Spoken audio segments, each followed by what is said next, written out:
about 4 minutes past the top of the hour. We'll have a great conversation with the gentlemen here tonight.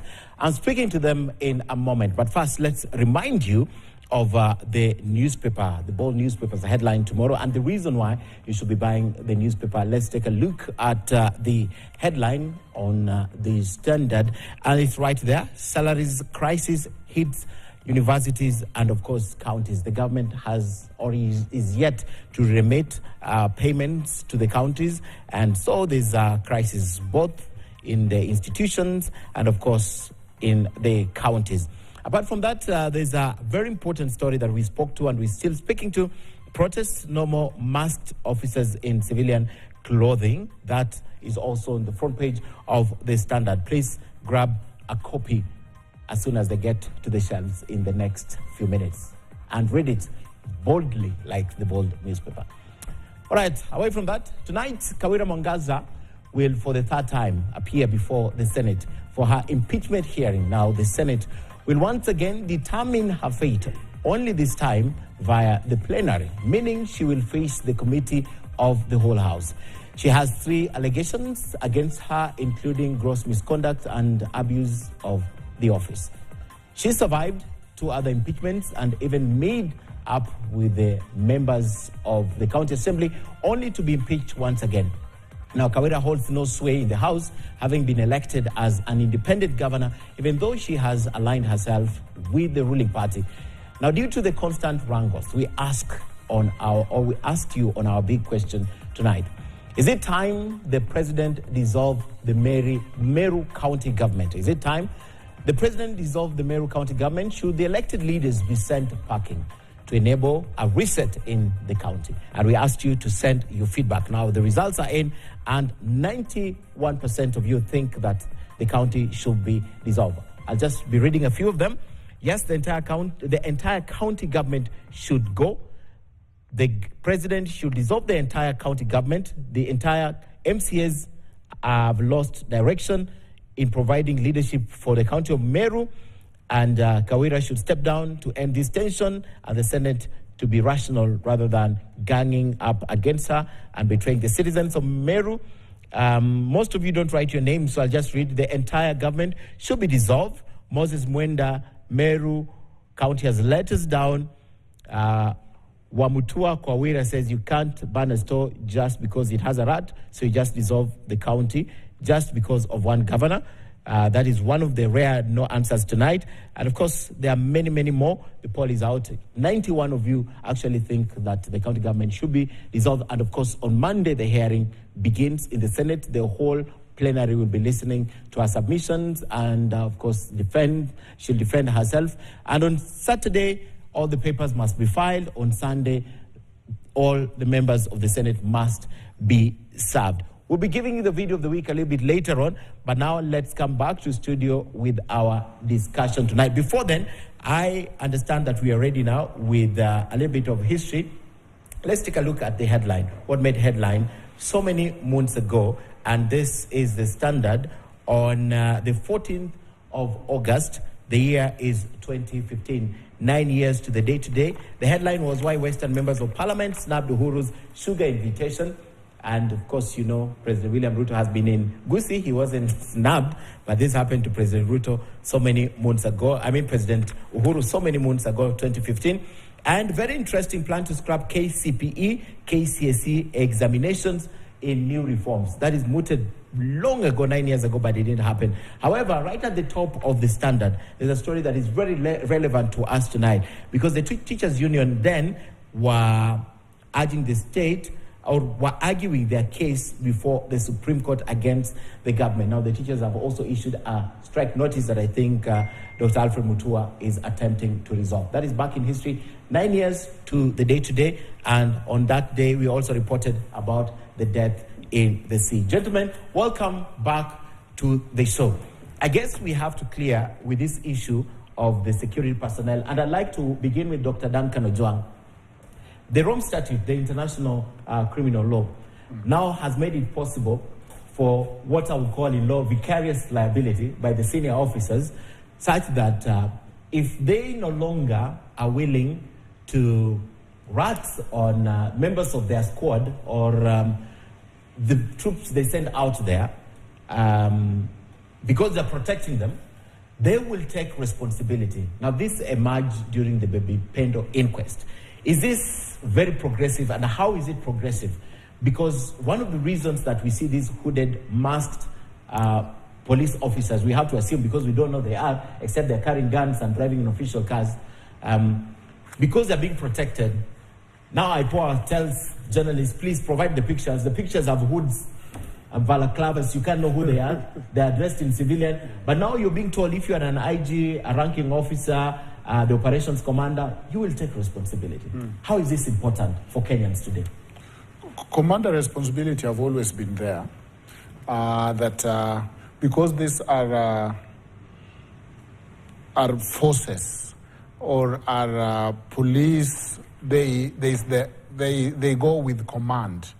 And the commander responsibility goes because the training, the preparation, the culture, the whatever is permissible, the instructions shapes what happens in the theater of conflict or the demonstration. So the commander, of course, starting from the training in Kiganjo, you have had people talking of how about the training, how about the manual, how about the human rights that they uphold, how about the discipline in terms of disciplining those few, and I still insist that they are few, the few that might be wrong.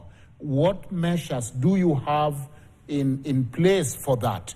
All those are attributable, and that is what you are calling the attribution of omission or commission of an ordinary officer to their superior if it appears and it becomes clear that the condition was left to be permissive to do it.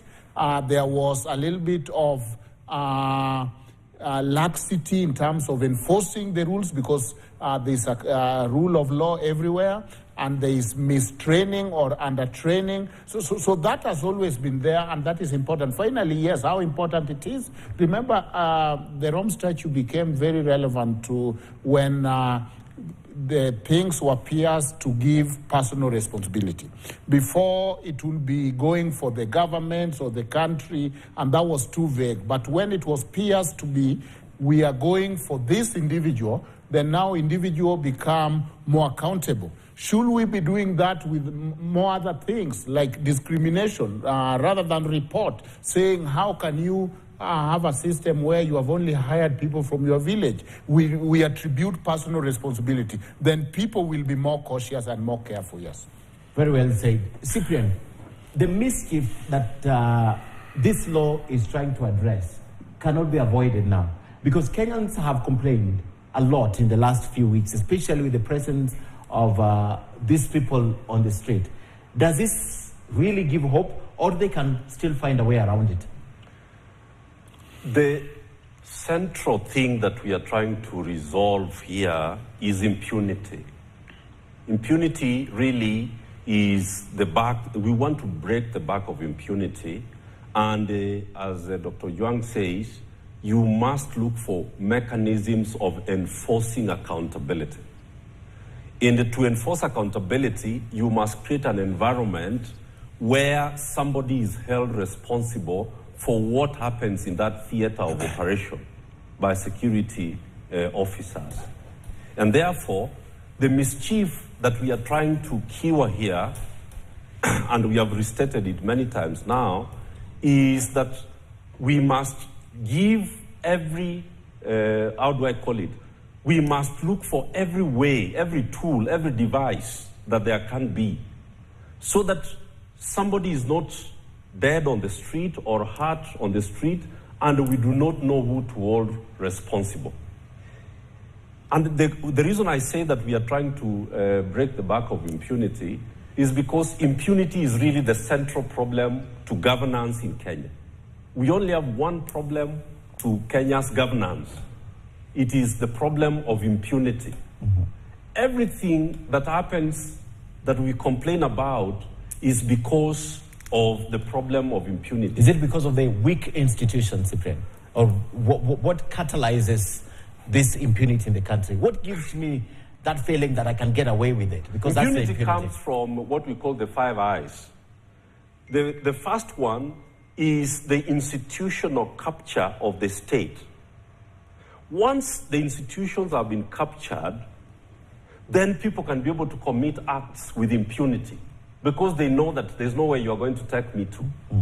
We've seen, like in the 2007, 2008 post-election violence, where a police officer was caught on camera, and I think it was KTN, but by the time he was getting to court, the fellow police officers had changed the gun. So you see the ballistics, people could not even be able to pin somebody who was seen on television. It is because of the institutional capture of institutions. Once the institutions have been captured, everything else goes amok. So how do you deal with the issue of institutional capture and ensure that all institutions are working? You ensure that there is a system of accountability that will make everybody responsible for what they do. Okay. Herman, the bearers of greatest responsibility. That is the group I want you to talk to tonight, because they think they are safe because they didn't go to the streets and they were not captured. And yet we have seen that happen in this country. That's why, for example, post-election violence, they did not come for everyone. They went for specific people that they thought at that time had the greatest responsibility. Those are the people you should talk to tonight. What would you tell them? Because that's where they're hiding. It's not us. Our faces were not on the street. You didn't see us.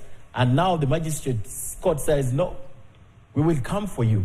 Forget about protecting them, because that's where impunity comes in. To change a gun in order to save someone, right? So you cannot prosecute them. Those are the people I want you to talk to before we move on. Ken, I must start with Parliament. I watched sometimes with amusement, then anger. Then I just wondered why I should be a Kenyan. I watched Professor Kithure Kindiki being asked about the same. I said, no, it's not my work. Matters of command are beyond me. And I'm like, why the hell does this man want to be a minister again? How can you be in charge of security and you are telling us you are helpless? It's not a command issue. You bear the greatest responsibility. Anywhere else in the world, a person like you would resign. If a policeman walks not in uniform during situations of riot, policemen can walk plain clothes. But in situations of riot, they must be in uniform. And they are harming Kenyans. And here you are, you saying it's a question of command. The minister has nothing to do with command. I said, what country is this I'm living in? I was looking for an exit to leave this country. I'm still looking for one. Now, again, you see, it is true. If you send your boys, as they are called, to the street, and then the boys misbehave and harm Kenyans, injure Kenyans, kill Kenyans, surely the responsibility is yours. You cannot come round and say, even for you. Because now, how do the police now explain that? Because the minister is saying it's not his work. But the police will be saying this, they must be acting on some command beyond Vigilance House. So who's that command? Whose command is that? The sort of things the police are doing, that command cannot come from Vigilance House. Honestly, we know that. In 2007, 2008, it came out clearly. Some of the things the police did, even the commissioner then, they were called commissioner something, commissioner of police, what was his name? Yeah. He didn't even know. Hussein Ali. Security forces Generally. were being commanded by people who are not quite in command. That came out clearly from the investigations and all those things that people looked at that time. So even now, I can only ask the police, the top command, this is your country. The boys in the streets are your children. Don't send anybody to harm your children. And don't hide anywhere that is not you. There is no way, absolutely no way, some plainclothes officers can be in the streets, in the estates, driving unmarked Subarus, without somebody in command making that possible. Concealing the number plates of official motor vehicles. So, no, you can't escape that. But you must also feel shame on you. the way people say, you should feel shame on you. It is bad. You cannot run away from that responsibility. Okay. Because really, how can you escape it? Okay. How? How can a police constable take himself to the streets to go and shoot people in plain clothes? Is it really possible? They think we carry porridge in the head? No, it's not possible. Corporal Ken Mijungu in the streets, armed to shoot. Is it possible? How? It's not possible. There must be somebody up there making that possible. And that person, tonight we are telling him, please, don't do that again.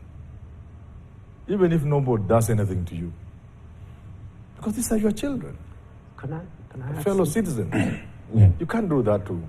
Especially this time now it was children. How would a grown-up man unleash goons on Kenyan children? At least when there were other rioters, I'm not saying you should unleash violence on other rioters, but this particular instance, like on the 25th of June, bad as it was, these were visibly young boys and girls. You can't do that. Okay. If you do it, you can't escape responsibility. Cyprian. No, I wanted to agree with Herman and say that I think what happened on 25th of June and the days thereafter requires, in what we call transitional justice, that a judicial commission of inquiry be established, so that we do not continue to argue with our president in terms of how many people were killed, how many people are missing, how many people were abducted. Even yesterday, I saw the director of DCI, saying that the people who have been abducting Kenyans are not his officers. Now that is a serious omission on his part, because before this commission of inquiry, what Amin should be telling Kenyans is why is he still the director of DCI if he does not know these Kenyans who have been abducting others and killing them? Why is he in office? He should resign because he does not have the capability of even investigating who is this who has been going to people's homes and abducting people and from drinking joints and from roads.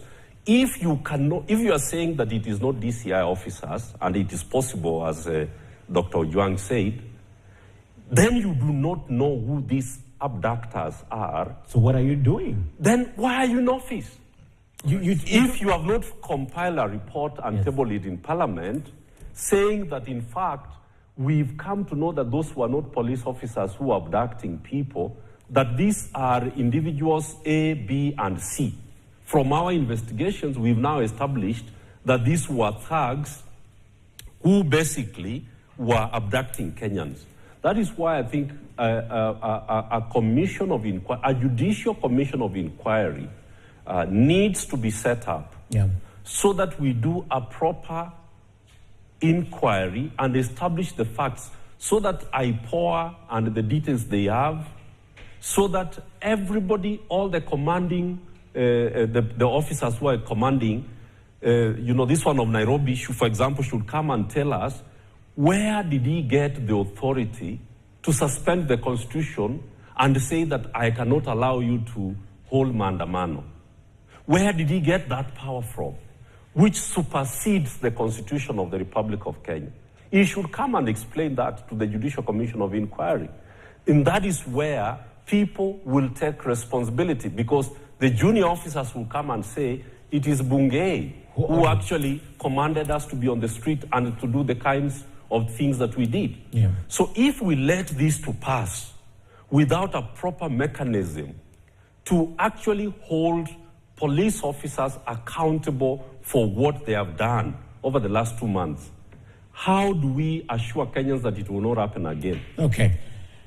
And you took it home, but I want to remind you that a senior journalist was kidnapped right inside the police station. In Karen, and nothing happened. Yes. So you say, how do you watch from the counter someone being kidnapped inside a police station, and then you say you don't know them? So who did you let take who? Yes. Very interesting question. In fact, Amin said, I don't know what to say. Amin, the director of CID, said, no, it is not this Francis Gaido looking for. It is this other one. Meaning that abducting this other one would have been okay. Right. The problem is that we abducted a different one. Wrong one. Okay. So do you see what I'm talking about? We must not also forget that we cannot have the streets without the policemen. There are policemen doing a good job. Yes. I can't imagine a day in Nairobi without policemen patrolling the streets. So we also applaud the policemen who are doing a good job. And we're just concerned. They're the majority. Yes, they are the majority, by the way. We're just concerned with this rogue. We interact with them. They're not even happy about what's going on. Yes. Okay. These are Kenyans. Real Kenyans. All right. I'd like to talk about politics. We're taking a break in about 2 minutes, but I'd like to introduce this other topic now, and I'll begin with Manyora.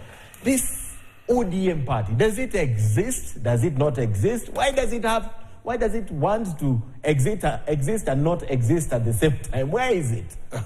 It's Hydra. Yeah. It has many heads. It has so many heads. Where is it? I don't think we really have ODM. I think my fair assessment is that ODM is over. The party is over for ODM. They've been around for long enough, and I think they can take a break or disappear altogether. I'm not seeing ODM now. If you are seeing it, maybe your eyes are better. I'm an old man.